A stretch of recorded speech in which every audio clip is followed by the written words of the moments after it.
Gold gold gold. अभी चारों तरफ चल रहा है गोल्ड, पर इक्विटी को हर कोई गया है भूल। तो आइए एक छोटा सा कंपैरिजन चेक करते हैं। अगर 2020 में आपने 10,000 रुपए की एसआईपी एक स्मॉल कैप फंड में चालू करी होती और साथ में 10,000 की एसआईपी एक गोल्ड फंड में चालू करी होती तो क्या होता।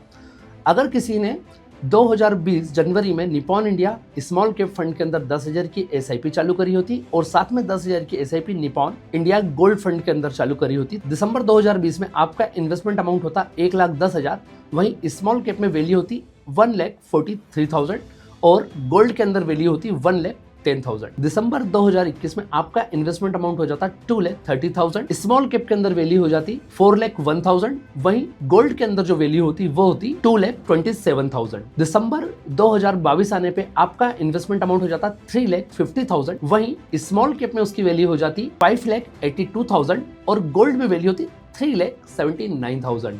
दिसंबर 2023 आते आते आपका इन्वेस्टमेंट अमाउंट हो जाता 4,70,000, स्मॉल कैप में वैल्यू हो जाती 9,70,000 रुपए और वहीं गोल्ड में जो वैल्यू होती वो होती 5,70,000 रुपए। दिसंबर 2024 आने पे आपका इन्वेस्टमेंट अमाउंट हो जाता 5,90,000, वहीं स्मॉल कैप में वैल्यू हो जाती 14,52,000 और गोल्ड में वैल्यू होती 8,11,000। दिसंबर 2025 में आपका इन्वेस्टमेंट अमाउंट हो जाता 7,10,000, स्मॉल कैप की वैल्यू होती 14,28,000 क्योंकि पिछले एक साल से स्मॉल कैप फंड चले ही नहीं थे। वहीं पे गोल्ड में ड्रास्टिकली चेंज आया है तो गोल्ड की वैल्यू सीधे हो जाती 14,82,000। एसआईपी सिर्फ इन्वेस्ट करना नहीं है, सही तरीके से बैलेंस करना भी जरूरी है। तो अगर आप अपनी एसआईपी को बैलेंस करना चाहते हैं या ऑलरेडी आपने एसआईपी कर रखी है उसे बैलेंस करना चाहते हैं तो डीएम करें बैलेंस।